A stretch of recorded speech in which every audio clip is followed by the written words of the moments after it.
Introducing the Infinix Hot. Will you allow me?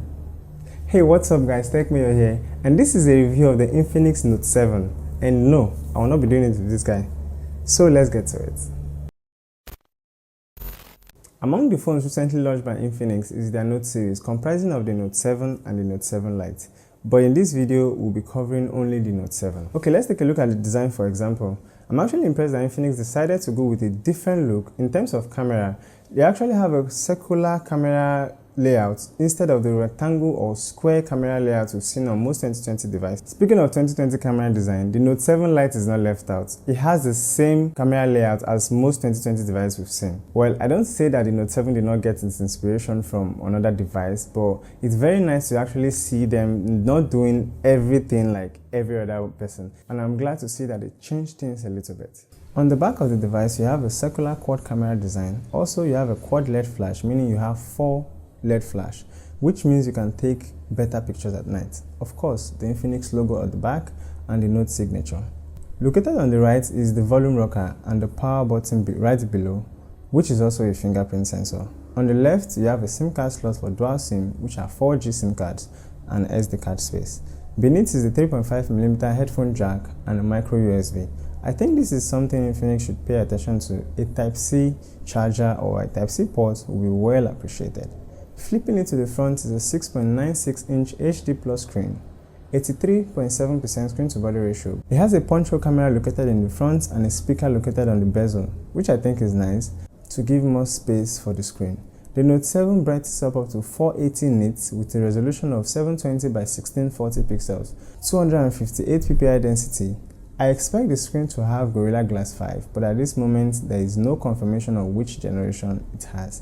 For camera, you have 48 megapixel shooter lens for amazing pictures, 2 megapixel macro lens with f2.4 aperture, 2 megapixel depth sensor lens for portrait and bokeh pictures, also 2.4 aperture. Lastly, 2 megapixel dedicated for video with f1.8 aperture. Wow. For those who do not know what aperture means actually means when the images that are closer to the screen are more visible than the ones at the back in the background are blurred out.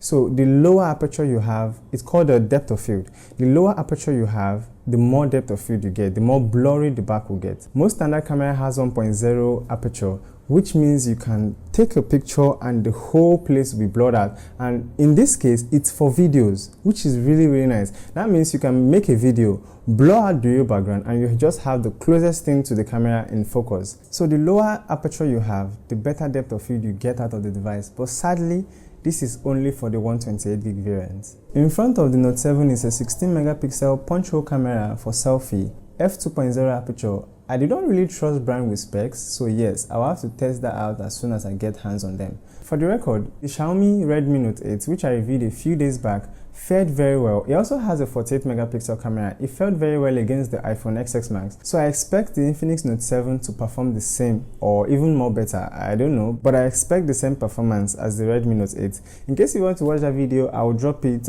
somewhere here. So both the front and the back camera shoot videos at 1080p at 30 frames, which I think is not that impressive. For a phone that has 48 megapixel, I think they should have stepped it up to maybe 1080p 60 frames at least. But sadly, we have 1080p 30 frames on both the front and the back camera.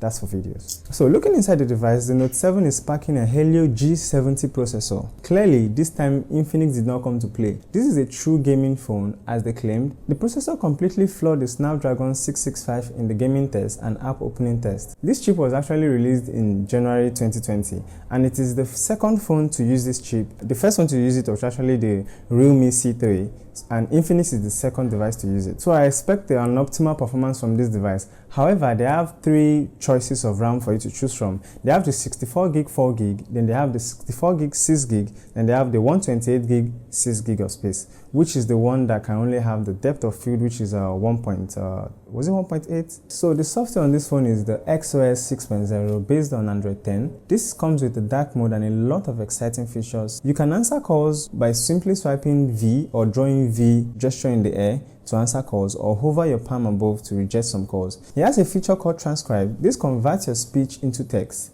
You can also share Wi-Fi via QR code. Lest I forget, the Note 7 has DTS sound. It means you get better sound quality using the earphone, but I cannot say the same for its internal speakers. Hopefully, we'll put that to the test soon. Battery on the Note 7 is 5000 mAh, and Infinix is claiming it could last you for 3 to how many days? I think 3 to 4 days, but we all know that is not true. So how you use your phone depends on how the battery will last. So if you're a heavy user, expect your battery to last around roughly a day, but if you're a light user, probably 2 days. For sure, but 3 days, I'm not really sure. Okay, so for colors, you have 3 options: forest green, Ultra, wow, this is, it will not break my mouth. So Ultra Black and Bolivia Blue. As for price, well, Infinix has not fixed any price yet, and we've not seen any price online, but we're expecting to see price from 50k to 75k, depending on the RAM size you're using. So I expect you to start saving up if you want to get this device. I think the 128 gig might be more expensive. I can't say for sure at this moment, but expect a price around 50 to 75k. So this wraps up everything about the Note 7. If there's something you feel I left out, drop a comment in the comment section below and I'll address that, and I'll be sharing more information with you when the phone is made available for the public. Would you buy this device? Drop me a comment in the comment section below. Will you not even spend or even think of spending your money on this phone? Drop me a comment in the comment section below and tell me why. So the Note 7 Lite, on the other hand, is a lesser version of the Note 7, so you have lesser performance, almost the same battery compared to the Note 7. So was I very informative? Give this video a thumbs up, and if you're new here, do well to please subscribe. I would really appreciate that. And if you are not new and you have not subscribed, please subscribe as well. And guys, as always, I would love to see you. Stay safe and don't go out. I'll see you in the next one, guys. Peace.